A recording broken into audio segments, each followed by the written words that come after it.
Hello and welcome back to Paranormal NL Podcast, located in Newfoundland and Labrador, Canada. I'm your host and founder, Jen Noseworthy. Thank you for tuning in to UPRN, United Public Radio Network, 107.7 FM in New Orleans and 105.3 FM on that Gulf with UPRNTalkRadio.com. Watch and listen to PNL Podcast every Tuesday at 5 p.m. Eastern with a YouTube live chat watch party with me, your host Jen, and a few BOG team members. For tonight's Great Pyramid episode on UPRN Segment number 88, I've got a special guest waiting backstage from England and a co-host guest from North Carolina who I'll bring on shortly. Now it's time to grab your favorite hot summer beverage, a few metaphysical munchies, and get ready for that show tonight. Paranormal NL Podcast is sponsored by the BOG team, a boots-on-the-ground BOG team doing historical paranormal investigations in Newfoundland, Canada. Now, if you find yourself coming back to the show and you like the content, please smash that subscribe button. Gratitude, folks. It all helps. Grab your PNL Podcast on BOG Team merch at TeePublic on our Linktree Paranormal NL Podcast. All BOG Team music heard in the intro and the exit is available on all streaming music and social media platforms for download. PNL Podcast believes in supporting international paranormal networking and highlighting global paranormal people, places, and things. Now, I'd like to give a shout out to who I heard about this guest from. I'm going to give a shout out to Quantum Health Ascension Metaphysical podcaster, Miss Karen Holton, who was on PNL Podcast Season 4, Episode 12, UPRN Seg 72. Check her out. Now I'm going to bring on the stage our co-host tonight. We have Mr. Rob Shelsky, all the way from North Carolina. Welcome back, Rob. Hi, it's good to be back again. Good to see you. So for the folks listening in around the world on UPRN, I'm going to have you introduce yourself. Okay, I'm Rob Shelsky. I'm an author. I write a lot of books about UFOs, time travel, the Mandela effect, and cryptids, as well as other books. I have like 82 books now. 83. I just got a new one. And you can get me at Amazon, Kindle, or wherever. And I really enjoy being on these shows because I get to talk to people I wouldn't get to talk to otherwise. Well, thanks for co-hosting again tonight. We're glad to have you back. Now, here's our main stage lady, well, I've got you down here as Miss Jen Hann. Welcome. Now, that's a pen name, but I'm not going to say your real name, right? Thank you very much for having me. Welcome. Now, you're coming in all the way from England, right, Jen? That's right. That's correct. Yes. Yes. Tell the folks listening around the world, Jen, a little bit about yourself. Well, I will say that I worked in London for about 11 years when I started at the age of 18. And then I came up to Herefordshire, which is a rural county. And my life changed altogether in this surroundings. I'm an ET contactee, which happened in this area. So I'll be telling you about that in a minute. Yes. That's very interesting. Thank you so much for being on the show today. We really appreciate it. So, Jen, take us back to where it all started. And that all started in fashion, didn't it? Yes, that's right. That's correct. I worked for Vogue and Harper's Bazaar and a boutique exclusive, which was in Knightsbridge, which was for pregnant ladies. And I was also a designer for Ladybird and various other ones. And then I had my own boutique afterwards. And then I got married and we wanted some children. So we came up here and that's how it happened. Awesome. So do you miss the fashion stuff? Not now. That's material world. I'm now in the spiritual world. I've done a jump up. So you said that you were an experiencer. So do you want to take us back to where some of this happened? Yeah, I will. Yes. So I will say from the very beginning, the scenery took my breath away. I felt privileged to live here. It was a patchwork of natural beauty, green hills and golden valleys, wild flowers and healing herbs, luscious fruits and berries, a land of milk and honey. It was here in this mythical landscape that my brush with immortality began. At this juncture in my life, I wanted to ask God what his plan is for humanity. After all, don't we all reach a moment where we ask, why are we here? I reflected on a time when the rain poured into my heart without pause. I thought of the homeless and the suffering and the anguish. And then I heard of a nuclear war. Now, this is a good time to talk about it, really. And this nuclear war that I was worried about was a few years ago. On this particular evening, my husband had the television on. A speaker was solemnly instructing, take out the doors and prop them against the walls. This will help prevent them from falling on you. This was the advice that was given to us to prepare for the nuclear war. I asked my husband if it was a joke. He said, no, quietly. That night, I didn't sleep. In fact, it was for 3 nights that I stayed awake, gripped by fear. For my daughters, for all of us. Then I saw an article about underground shelters fully equipped with survival kits for 3 months. Nearly £10,000, but no need to resurface for weeks. That was it. My answer is that we need to survive. I couldn't wait to tell Ian, my husband. He agreed. He said we had just enough money to build a shelter beneath the back garden. That night, I slept very well for the first half. And then a troubling thought awoke me. What will happen when we resurface? how many others will still be alive? Will the world still be habitable or poisoned? And once again, I was in despair. I got angry. I had brought my daughters into this world under God's loving and protection. It felt like my sacred duty to give them a safe, loving start to life. As a mother, I would do anything to keep them from harm. But I was stunned. Why wasn't God doing anything to prevent humanity from self-destruction?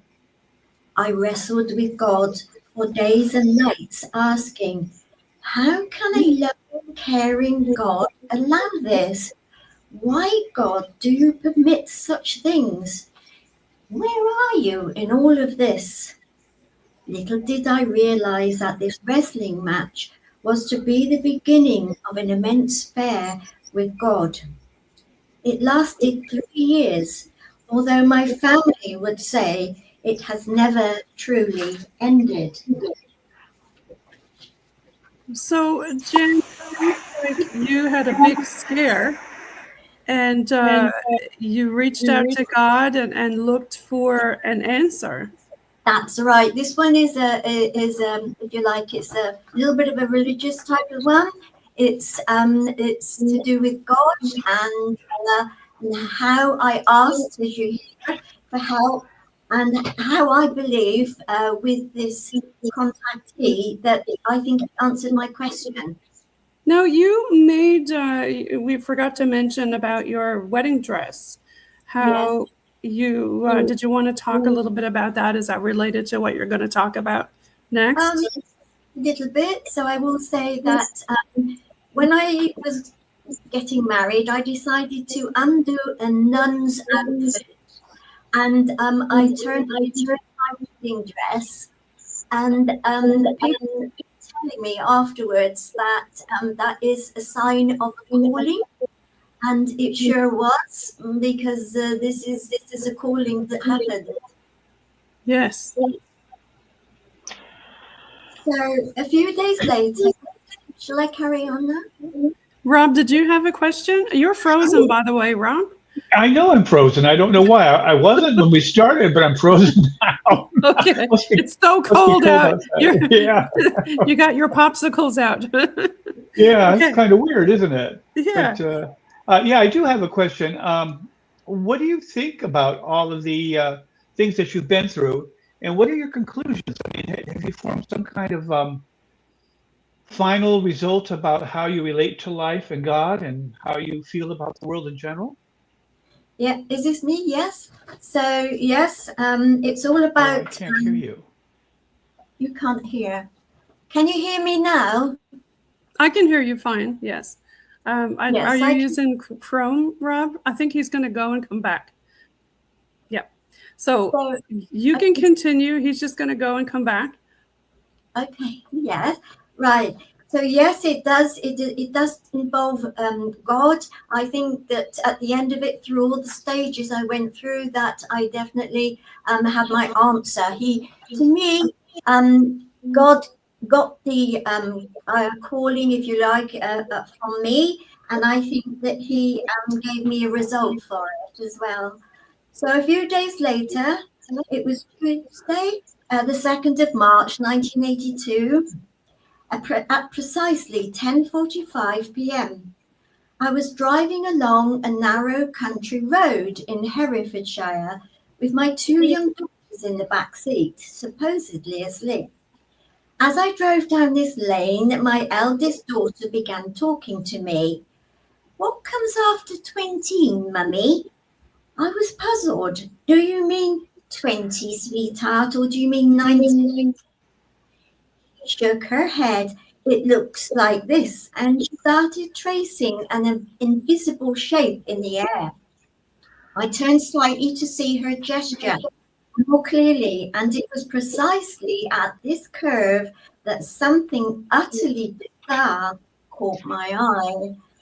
To the left of the curve is a stile leading into a vast field bordered by the tall bushes.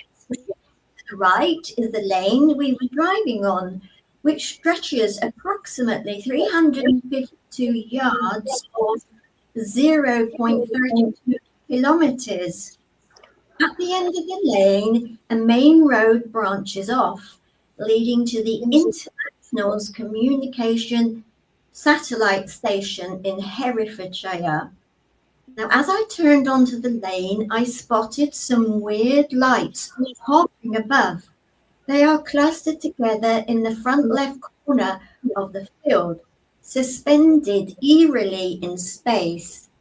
How do I know they were watching something on the main road, or perhaps beyond towards the satellite station? I can't say, but the feeling was overwhelming. These lights weren't random. They were aware. So this is something I think when I got home, and this is the first part. So this is like a cluster that you can see in the field there. And the time. Okay. So wait, Rob, do you have a question about that picture? Well, I mean, would you consider those standard UFO style lights, or do you consider them something more or something else entirely? with these lights, they were definitely different. And I will tell you, in the UK, this particular time, if you did talk to, I didn't even know what an alien was. I didn't know what a UFO was. I didn't know what a satellite was. And I'm sure that I was just the average person in the UK, because, you know, if I'd have spoken too much about it, I think people would have thought I was crazy. So I had to keep it to myself for a long time. But it gave me that long time. It gave me time to do some research to actually get to the beginning of it, the heart of the matter. Suddenly the lights turned and sped towards us. It took them 3 to 5 seconds to cross the diagonal stretch of the field, roughly 440 yards. Even at 5 seconds, their velocity was around 180 miles per hour. These intelligent lights came across in a cluster, yet they were separate entities. The cluster was staggered, as if their speeds varied. Here they are, alongside the hedge that separated us from the field. Spontaneously, as if they'd spoken with each other, they spread out into a long line without bumping into each other. And this is the picture that I did when I got home. So you can see what they look like. Okay. So That's they're all weird. kind Yeah. of spread out like that. And those squiggly lines going down from them, what is that? Yes. So those then, so this is what these lights, yes, what they did spontaneously, as if they'd spoken with each other, they spread out in a long line without bumping into each other. Then a patter, raindrops tapped against the car's window. Mist rolled in with these lights. So that was a mist between the two Okay. eyes. Okay. Well, excuse me. What you saw all this, and what did you feel at the time? Well, I'm just about to tell you how I wanted to be scared, but for some reason, they stopped me from being scared. They probably saw the shock, actually. So a mist rolled in with these lights, shrouding the lane in a hazy, dreamlike atmosphere. The lights, about 6 of them, were now traveling alongside us, just 3 to 4 meters between us. Hovering 6 to 8 feet above the ground, each entity was composed of 2 bright circular white lights, approximately the size of a car's headlight, joined by a glowing fuzzy stem resembling vapor or plasma.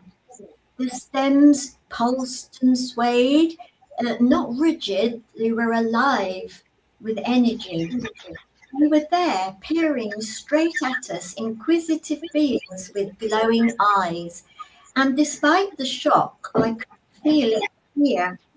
My presence was almost hypnotic. I sensed no menace, only gentle, intelligent curiosity. Now, I just want to stop that bit there, and I want to show you in here that I looked them up to see what these things could be, and I discovered, so I'm just going to show you those in there, so that you just knows, haven't you? Yes. Okay. That's Kind of those. reminds me of those War of the Worlds things with the legs. Yeah, me too. It does me too. Right? What, Yeah. what did you say? It reminds me of War of the Worlds, those things with the legs. Wow. So here, The tripods. Tripods, yes. Yeah. tripods.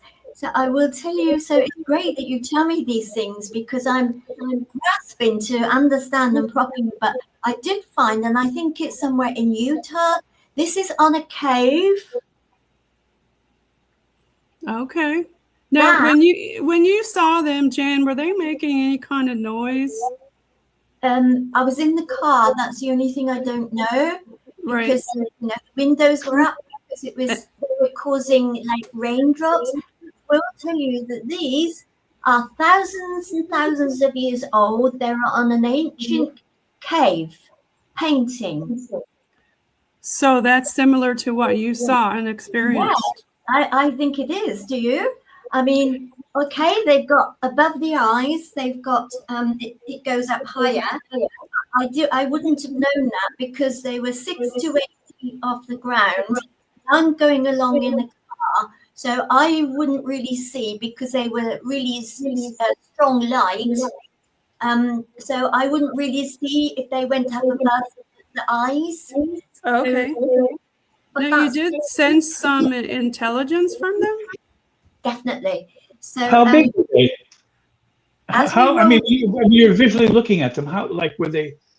You're looking out of the car. I mean, how far away were they, and how big did they appear to you at that distance? They were 3 meters away from me because I went down there several times after with my husband, and we measured all this stuff out. They were the other side of this hedge, and the hedge itself was directly against the road, and they were 3 meters away from me.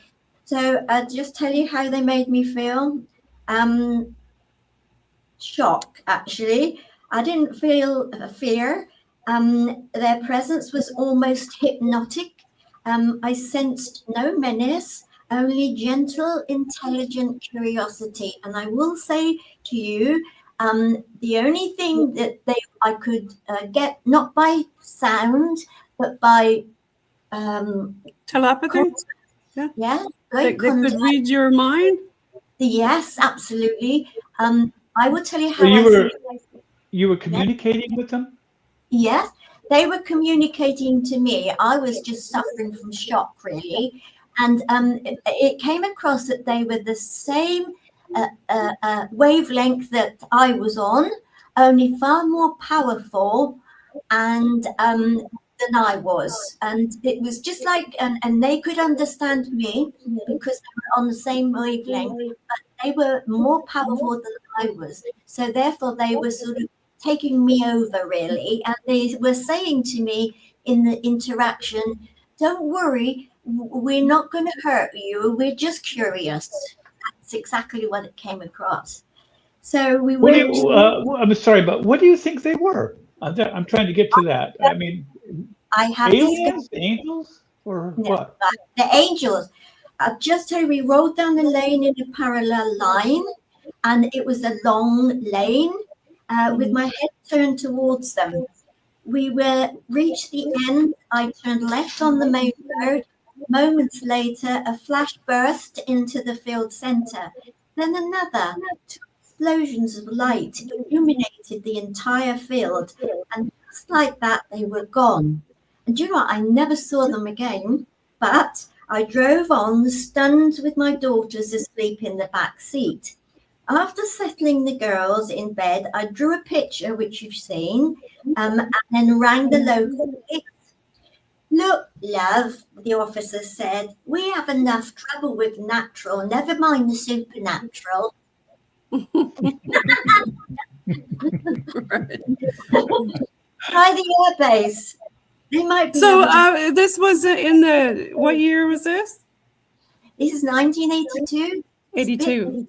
Yeah. And it went on till this is springtime, March the 2nd, this particular bit. But all this before with God, I had, wrestling with God was a few days later, a few earlier. And then it actually ended all of this in November 1984. It was a 3-year thing. So the next thing is that I will tell you that Ian and I went to visit the airbase first. I'll just tell you this. However, we were informed that it was out of service and had been for a considerable time. The officer's response was, "Please always send people here. Same story, time and time again." So I wasn't the only one. On our way home, we returned to the field, hoping to find evidence of what had happened. However, there were no scorch marks, nothing strange, except in the center of the field, there was a small pool of water where the flashes had burst. Nevertheless, what had unsettled me the most was the spectacle. It was personal. These weren't passive, they were interactive. They had stunned me, and I felt numb for the next few days. I just want to say there, and I don't want to tell you what they are, but I will tell you that to me, it doesn't seem that I have never heard since then. I've been looking these things up and all sorts, doing research on them all the years, and it seems that they don't shoot people, they don't stab people, they don't knock people over. It seems to me that they need to be curious and perhaps even inclined to advise or help, but that's only my interpretation. Really. So since then, I looked them up. I looked up to see what they were. They didn't seem to fit an alien. They didn't seem to fit in one of these flying saucers. And then one day I found and these angels, I never saw them again, but they were definitely with me. They never left me. They were doing what I wanted to do. They were making sure that I found the true God and why. So I found this, which is 9 different angels. So, and the only one that I could see was like that was this one. The only one there is all of them is different, but it's that one, eyes, because it's got eyes. And then I found out in Egypt that they have, they're called Seraphim. And Seraphim, they are angels. And they belong in according to that, second level down from God, apparently. Seraphims, there's cherubins, seraphims, and then they go down the line. But this one's the second one. Aren't archangels above the seraphim? Are they? Yeah, I think they are, like Archangel Michael. Yeah. Too bad we didn't have Dr. Judd Burton here to verify that. Maybe he can chime in on the live chat watch party and verify that. But so we're thinking angel. Did you say there was scorch marks on the grass? Yay or nay? Because the audio is a bit scratchy. I'm thinking you don't have your headset on or anything, or your earbuds, right? So I found out that was the nearest, and usually, that is just an illustration from somebody that's obviously the artist has never seen serapins, because it doesn't really match. It's just got one eye, but they're always all eyes, these serapins, and that works very well with my encounter. So, and the next thing that happens is another thing. So I noticed that that they have apparently they are the beginning. When you see serapins, they are the beginning of an ascent. And the beginning of an ascent is the beginning of an ascent to have an initiation. And that's exactly what happened afterwards. So I had an initiation, and they were the Seraphins that started it off. So after my intense plea for help with God, I had seen those lights, extraordinary beings. I asked God what he would do about all these dreadful things, and then I felt guilty and shameful because I had questioned God. Here I was after, as though there was something more profound. My energy was completely drained and my confidence had slipped away. Yet a strange longing bloomed within me, and all I could think about was religion. I asked God, where do I go from here? Which religion is the route? And there I stood once again, alone with the pain in my heart. Surely something had gone wrong. I whispered in my mind, God, where are you in all of this? Which religion is the right one? If I'm meant to follow a path, please show me. I sent this appeal upwards several days and nights. Where are you, God? On this particular morning, with my hand on my heart, I stood at the kitchen window. With trembling sincerity, I held out my arms and offered myself as a sacrifice to God. Well, actually, that word sacrifice has got nothing to do with blood. It's just really, I'm offering, whatever he needs, just so that I know him. And said, you say we can knock and the door will be opened. Well, dearest God, I'm knocking, and I cannot knock any louder. To whom do I go to which church should I attend? Suddenly a reply came instantaneously. A distinct male voice answered, ask none of these, but follow me. I really love God. All the way through my childhood, you always used to trust God, but not once did he ever talk to me.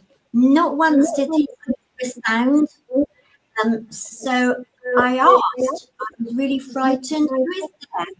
Again, I heard the same voice. I am the Lord Jesus, trust in me, and I will show you the way. I was terrified. Jesus had always been my best friend since childhood, a relationship I hope will last forever, but never before had he spoken to me. No inner voice ever addressed me directly like this one. I was petrified.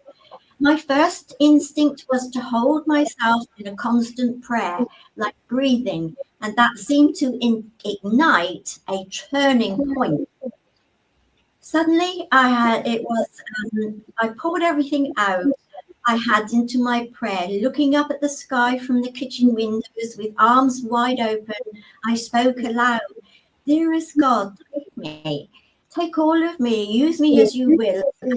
I ask you in return, dearest God, give me back just that little bit that knows that you are there. And if you will, dearest God, I will offer it to others, so that they too may share in it, but only if you will it, and not of my own accord. Perhaps it was the rawness with which I prayed, desperate and devoted, but immediately something spontaneously happened. It was as though I had touched a divine switch, because at once there came a loud swirl of repent in my ears, and at the exact moment a fresh all down on the top of my head. I was driven down onto the floor until I lay flat on the floor. I had surrendered to an invisible force. I was stunned and completely overcome. Now, I want to tell you, having in the last few weeks, having podcasts, I've heard of somebody called Chris Bledsoe, and Chris read his book because he sounded as if it was very familiar to mine. And sure enough, at this particular point in my experience, he has that experience as well. So this to me is really sort of personal, and a little bit worried what think, but he had exactly the same thing happen. He was pushed down by a lady. That lady is Mary. So Mary must be Catholic, and I'm not Catholic. I am, Christian, but not Catholic. And so I saw Jesus and Mary. In other words, whichever one that you trust in a sort of a spiritual, holy way is the one that you will see. So, if I'd have been one, it would have been in another one, like I would have seen Allah, or whatever their sons are and stuff. So that is, I've only found that out in the last couple of weeks, and it makes me feel better to say it, because he had it happen exactly the same. And he was told by this lady, which he called the lady, she said she was going to help him now. And mine said, follow me. So, Jen, this was a very religious experience for you. You talked to God, asked for an answer. You saw these beings come down. You researched it. You thought maybe they were related to the Seraphim, the image that you showed me with the eyes, and related to that's why you related to the pyramids in relation to your book, correct? Oh, I did look up something. Seraphim are the highest ones. Yes. Oh, yeah. Thank you very much for doing that. That's great. Thanks. So, sure. So the next, yes, look at that. So the next thing is, So do these things, Jen? Do you think these things live at the pyramids, or? Oh, well, I don't know, but they have a sort of a cave or a tomb, I think it is, and they found their seraphim boxes there, right on the Giza Plateau, I think it is, or near anyway. So, why do you think they're related to the pyramids? I didn't catch that. Because I was taken there. This is the next bit. You see, what happens next is I have no idea what they were going to do with me.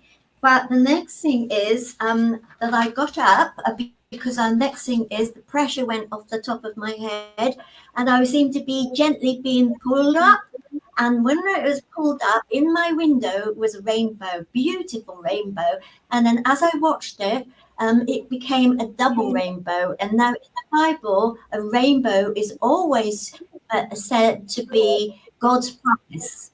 So I knew then that I was safe, because the rainbow had come into a double one as well. It was a God's promise. So that's how I took it as well.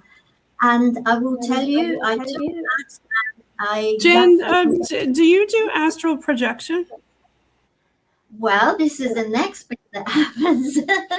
Absolutely. This is the next bit that's going to happen. It's crazy, isn't it? I didn't know it's called astral projection, because afterwards I stepped back from the southeast kitchen window and took 3 steps towards the northeast, facing dining room entrance. Then something absolutely frightening happened. As I turned towards the dining room, it felt as though I had stepped into or had been moved into a different zone. It was just like magnetic. A magnet was pulling me in a particular direction. A creepy sensation enveloped me. You know that feeling when the hairs on the back of your neck stand up? It was like that, but more. Something invisible had again invaded my personal space. This strange presence felt like an enormous invisible magnet. It had waited silently for me to turn in the right precise direction, and the moment it pounced. It was just like a huge bird on the top of my head, and I knew that I was in trouble, and I was absolutely, as if I'd been put into a coma, if you like. Really, I had nothing. in it. I couldn't do anything. I couldn't move. Something that I couldn't see has got hold of me, and there's something that's going to happen. So the next thing is I waited silently for the direction, and then this pounce, it latched on the top of my head and it locked itself there. I couldn't move. There was no way of escape. This presence was more real than reality itself. I kept saying, you've got the wrong person. Honestly, I'm a woman. I feel this is too big for me. I'm too puny. I'm too weak. I'm not the right person for whatever he wants for. But it wasn't listening to me. Well, not really. Something had been decided and a deal had been struck. Then in came paralysis, a complete suspended animation, and then another pounce. This time it came with a clunk click. I've heard people, after been doing all this research, exactly the same. It does give you a clunk click. You hear it, just like a metallic clamp. It felt like I was wearing a tight magnetic cap, and my essence, my stuffing, was gradually being pulled out of me. I was being teased into two parts. An outside observer might say it was just as if a giant bird had pounced on its prey and then rose into flight, carrying its plywood. That's exactly what I thought was happening. Then physical one, I will say that this, I've looked it up, is called, I've not only never been to Egypt, but not in the physical, but I will tell you that a guide on there who comes on my Facebook, he works on guide on the Giza Plateau. I told him about the click on the top of the head, and and he said that what has happened to you is, he said, that your Seraphim started the initiation up, and then the Ba, which is BA, which is the soul, is then pulled up out. Okay. Right? And he says that bar will go clunk click as it clamps onto the head, and then it will pull out your spiritual body, which you can call your energy body, or you can call it your electrical energy. They're all the same thing. But it was taking this any part of me, and in religion you will call it dual embodiment, because you have been split into two parts. One part is the part that stays here, and it carries on with the household and the material, domestic work and everything in the material world. But the other one is gone off with this huge bird, which apparently in Egyptian hieroglyphs, it's shown as a bird. It's shown as a human being, and the head of it is a bird. And he says that it is the Ba, and they call it the soul. And that, he says, excuse me, who calls it the Ba? It was a guide in Egypt, you said? Well, isn't that the Ka? I thought that was the Ka. The soul was the Ka. Either what, the Ka. This he said is the Ba. K-A. And it's shown as a human being with a head of a bird. And he said, where did it take you? He said, because they take you places. And I said, it took me to the Great Pyramid. And he went back in his armchair, because this was on a Zoom thing. And he said, wow. And then, so that's exactly what happened. So I'm looking it up, and it says in ancient Egyptian belief, the soul was not a single entity, but a complex, multi-part concept. The Ka and the Ba were two essential components, along with the physical body, needed to reunite after death to create a justified spirit, which is a KH that could live forever. The Ka, the life force, is called the vital spark. Now, you had said the Ba was lifted. The Ba was a personality and a soul. Depicted as a bird with a human head, the Ba represents an individual's unique personality, consciousness, character. Unlike the stationary Ka, the Ba is dynamic, mobile, capable of traveling between the world of living and the afterlife in the Duat, D-U-A-T, during the day. Interesting. Sounds interesting, isn't it? Shall I carry on then, this last bit? Well, actually, I have a question for you too. I Yes. mean, you went through all this, but I still haven't gotten kind of what I'm looking for. What is the final upshot of all this? Where you are now? How do you feel about this? What is the final upshot? The final upshot is I'm taking to the Great Pyramid, not just like in a minute or seconds. It took a few weeks. I'm traveling with this bird on top of me, and it took me to the Great Pyramid. And inside the Great Pyramid, I have to do the initiation ceremony, the most ancient initiation ceremony that ever took place on this planet. And it's inside the Great Pyramid of Giza, and that is what its true function is all about. Now, on your book, I got a few more questions. It's depicted with the bird and the pyramid. To me, the color is red, and is that depicted flames around the pyramid? Yes, absolutely, flames. Because well, that's not a bird. I mean, not in the normal sense. That's a phoenix rising from the fire, isn't it? Yes, that's a phoenix. That's a phoenix bird, because a phoenix bird is linked to the Great Pyramid.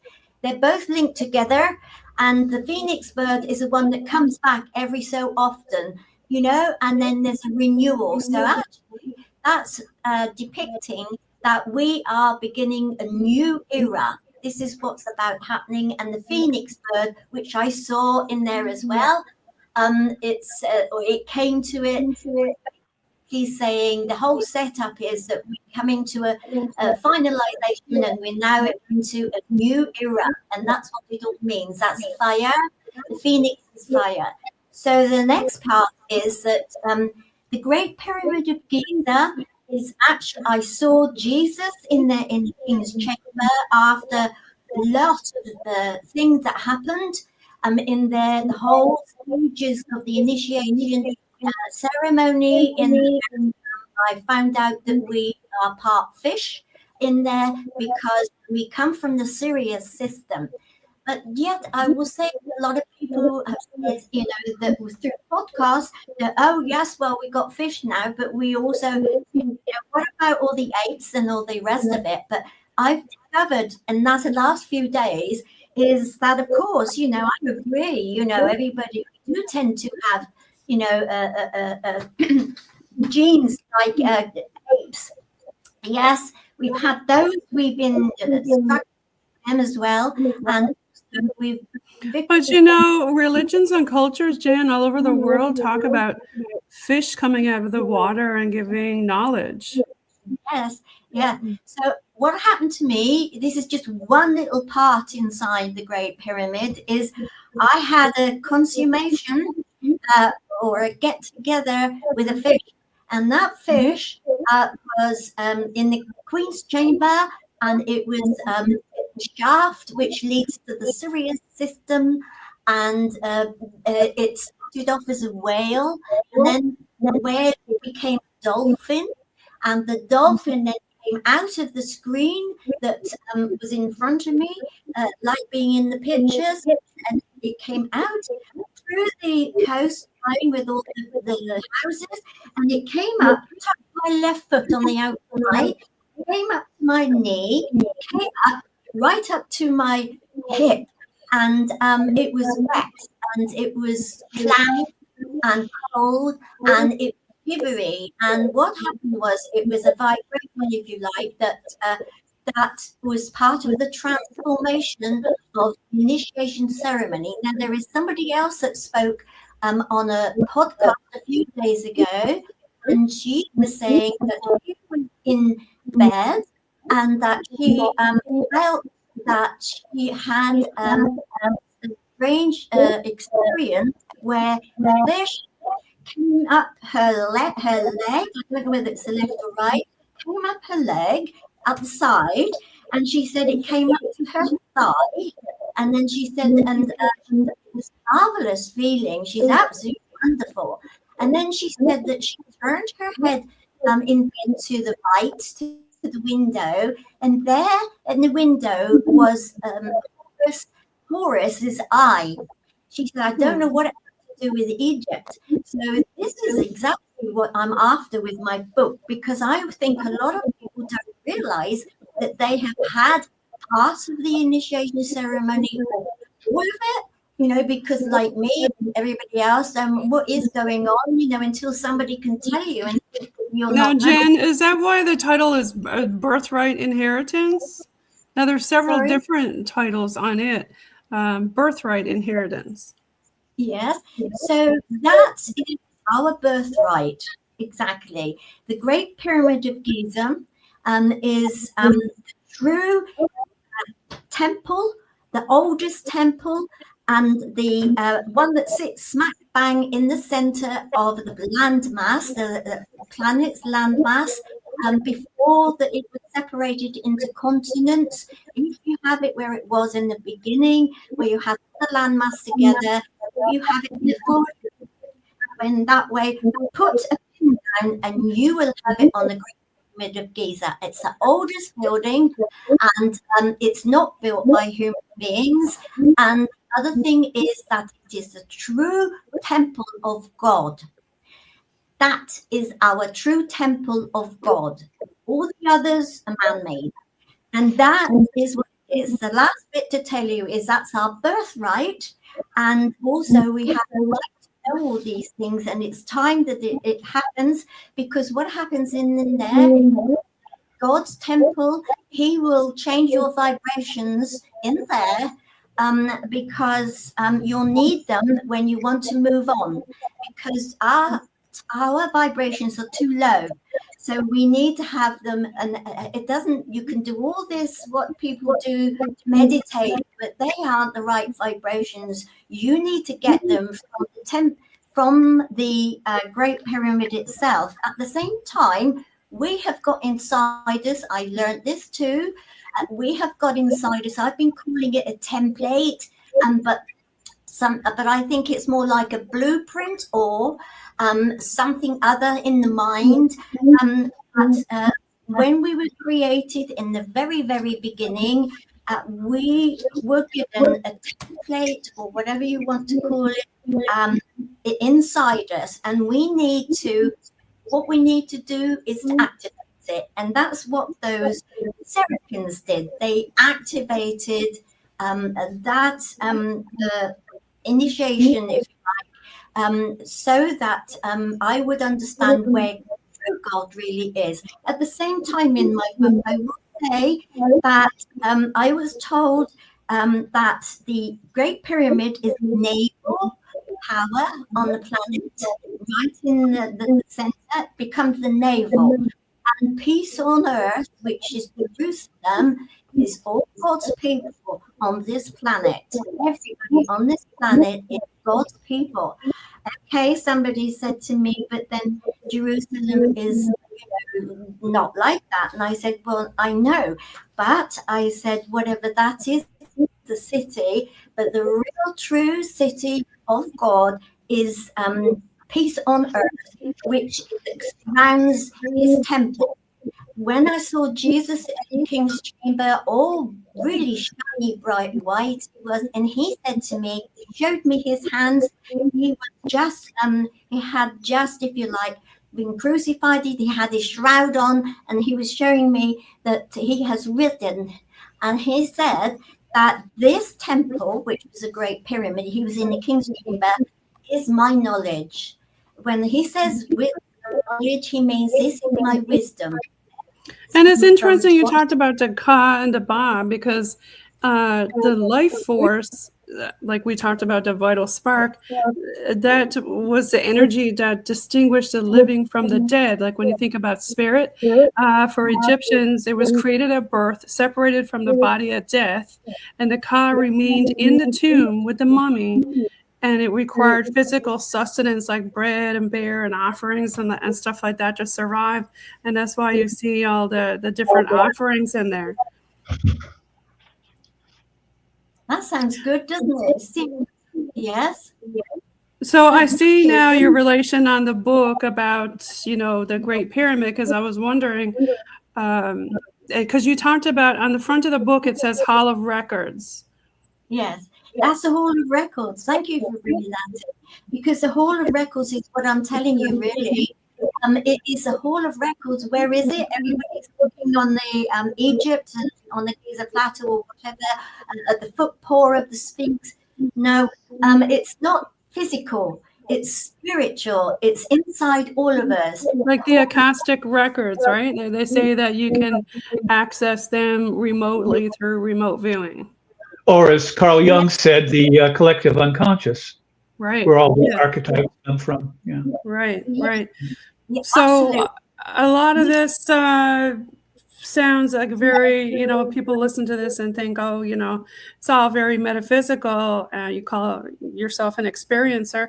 Rob, do you have any other folks that you've talked to that experience some similar things?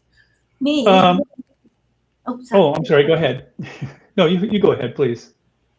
I finished. I want to hear yours. Well, I know. I've had people who've had spiritual experiences. They don't quite know what to make of it. They've had personal epiphanies, and they seem to change their lives for like a year or two, and then they seem to go back into their old habits. I'm wondering, is this the only book you've written on this? Have you written other books? I was told when I was down in the pit of death to write it down and let it out. And and all the time it was write it down and let it out. And I had this kept. I did exactly that. I saved it. My husband said to me when a few years afterwards, that's a different book. Yes. People will say, I said, people will say I'm crazy over here, especially we don't know about UFOs and stuff. I said, keep it I said, I'm going to rip it up and throw it away. He said, don't you ever know? He said, you're going to leave that one. And I leave, he said, that was strange. And he passed away a couple of years ago, actually. And so I decided to get going with it, and it's only since I've all these podcasts, half a dozen odd that I've had in the USA and Canada, whatever, that is telling me that I feel as if I belong to you. This is where I belong, because in UK, they just say you need your medication, you've not been taking it and everything. So you stay quiet. So the only thing I thought I had to do with write it down and let it out is to put it out in a book. This is my first book of about this. So I mean, has it changed you permanently? Is your life now fundamentally different after this experience? Absolutely different. I feel as if my consciousness is wider. My consciousness, it doesn't want just this material world anymore. It's beyond that, it's the things on this planet, they're sort of like nothing really, they need to know about everything else, it's like as if I've opened another dimension, another part of my consciousness. And do you think that's because of the higher vibrational meditation type of things that you've been doing that help you access that? Yeah, absolutely. This initiation ceremony has changed my life forever. What I didn't understand what it was, but I definitely knew there was something more than what we think there is. Absolutely. And is there one thing that you want people to take from your book? Yeah. I like them to read my book and think if they've had something like that happen to them themselves, and then start thinking about the Great Pyramid, maybe, you know, that's the way that it's going to happen, is because the Great Pyramid is structured to complete your, you know, to press together and remind you, like remembrance, what you've got inside you. And that's the way I see it. It's it happened with this initiation, started the whole roll of everything. I had no way of stopping it. And kind of an alignment, right?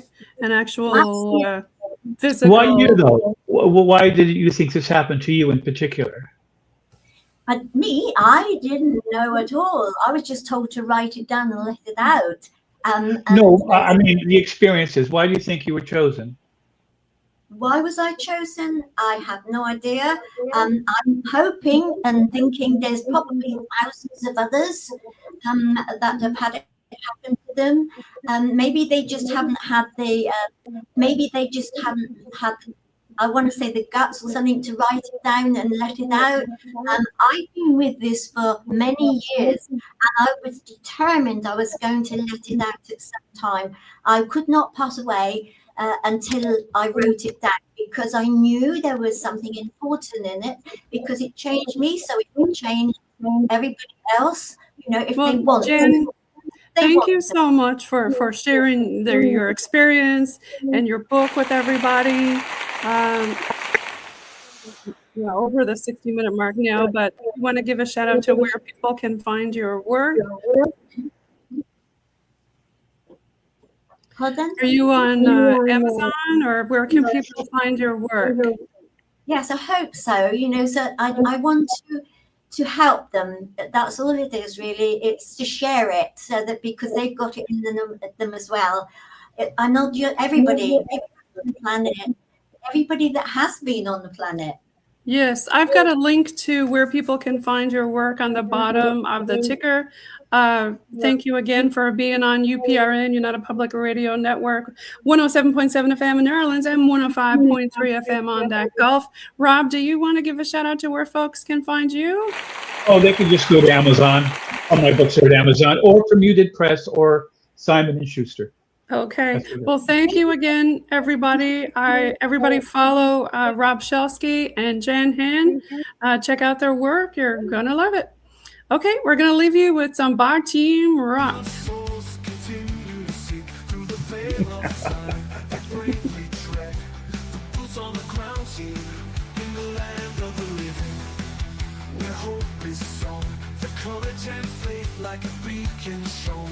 Guided by love, the spirits unbowed, the boots on the ground.